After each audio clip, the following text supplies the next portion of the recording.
Hi viewers, welcome to Vidhatha media. నేను మీ వినోద్ కుమార్. ఆంధ్రప్రదేశ్ రాజకీయాలను శాసిస్తున్న ఒక ముఖ్యమైన ప్రాంత రాజకీయ పరిస్థితుల గురించి మనం తెలుసుకునే ప్రయత్నం చేద్దాం.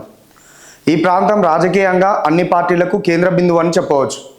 ఈ ప్రాంతం నుంచి ఇద్దరు ముఖ్యమంత్రులు రాష్ట్ర రాజకీయాలను శాసించారు. ఉమ్మడి ఆంధ్రప్రదేశ్, విభజిత ఆంధ్రప్రదేశ్ రెండింటిలో వీరు ముద్రను వేశారు.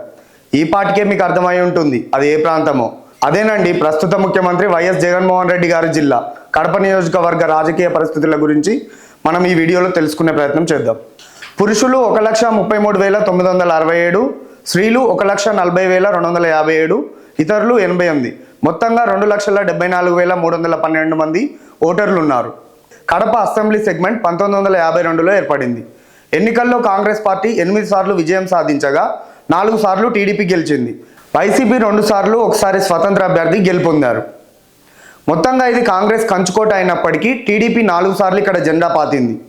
2014 ఎన్నికలను మనం గమనించినట్లయితే ఆ ఎన్నికల్లో రాష్ట్రమంతా టీడీపీ హవా కొనసాగినప్పటికీ ఇక్కడ మాత్రం వైసీపీ అభ్యర్థి అంజద్ బాషా 95,077 ఓట్లను సాధించి 45,000 మెజార్టీతో సమీప టీడీపీ ప్రత్యర్థి దుర్గాప్రసాద్ రావు సుధాపై విజయం సాధించారు. 2019లో సైతం ఈ స్థానాన్ని మరోసారి వైఎస్ఆర్సీపీ కైవసం చేసుకుంది. అంజద్ బాషా రెండోసారి తన పట్టును నిలుపుకొని ఈ ఎన్నికల్లో 1,04,822 ఓట్లను సాధించి తన సమీప ప్రత్యర్థి టీడీపీ అభ్యర్థి అయిన అమీర్ బాబు నవాబ్ జాన్పై 50,000 ఓట్ల మెజార్టీతో గెలుపొందారు.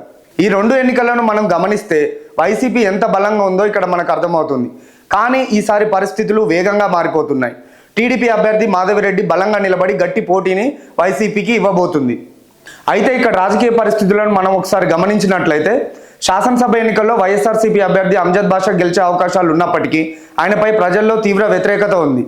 ప్రజల్లో వైఎస్ఆర్ జగన్పై అభిమానం వలన వైఎస్ఆర్సీపీ అభ్యర్థి గెలిచే పరిస్థితులు ఉన్నాయి.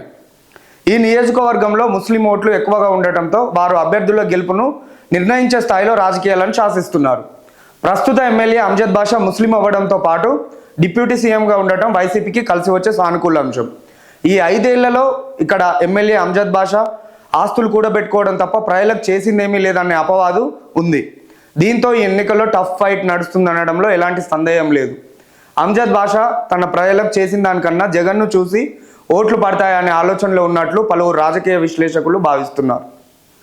ఈ నియోజకవర్గంపై వైసీపీ ప్రత్యేక శ్రద్ధ కనబరచడంతో పాటు సీఎం సొంత జిల్లా అవ్వడం వల్ల ప్రాధాన్యం ఏర్పడింది.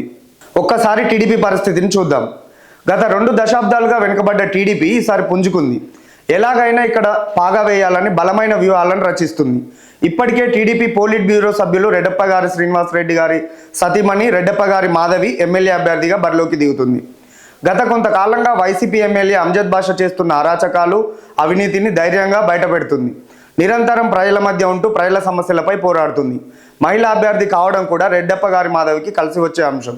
మరోవైపు అంజద్ బాషా అనుచరులు వైసీపీ ప్రభుత్వం చేస్తున్న దౌర్జన్యాలను తన గలం ద్వారా ఎలుగెత్తి చాటుతుంది. కడప అసెంబ్లీ నియోజకవర్గంలో ఇప్పటి వరకు మహిళలు గెలవలేదు.